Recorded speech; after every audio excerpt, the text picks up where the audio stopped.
Hey guys, and welcome back to another GCSE Maths Grade 9 exam question. And today we have a question here which is looking at completing the square, and it doesn't explicitly say complete the square, but it tells you to write it in the form x minus a all squared plus b. So this you have to recognise as completing the square. And then the second part is on turning points, or the minimum point of a graph. So let's have a look at completing the square first. So we're given the expression x squared minus ax plus 21 can be written in this form.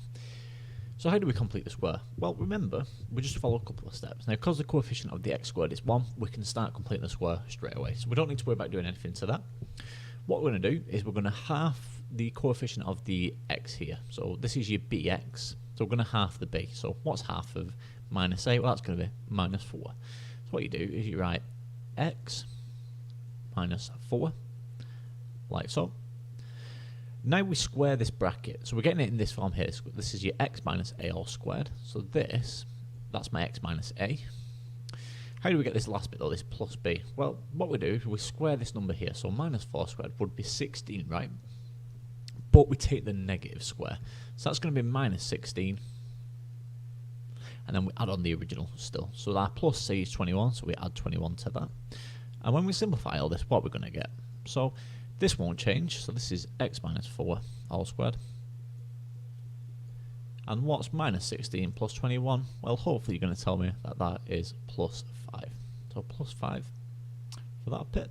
So my a is just minus, my a is this part here. So it's not minus 4, be very careful because it's already in the form x minus a. So my a is just going to be 4. Like so. And then your b is just the last bit of the coefficient, the last bit of the expression, so that's going to be 5.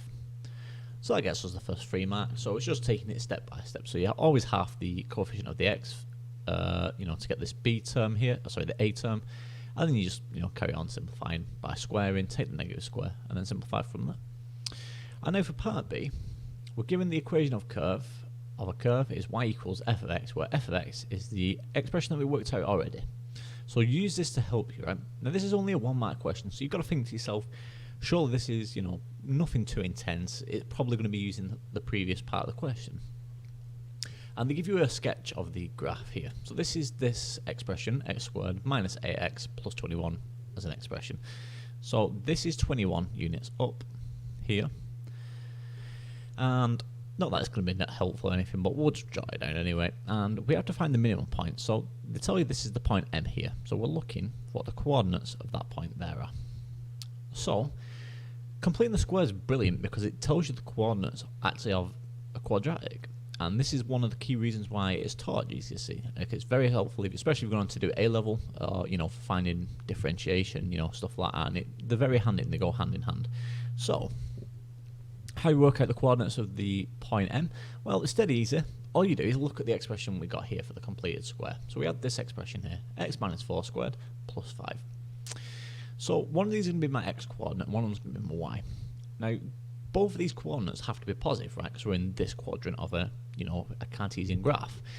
But how do we decide, which coordinate's which? Now we've got x minus 4 here. So what you do is you take the opposite sign. So this is minus 4. So this becomes 4 now. We have to decide whether it's the x or y.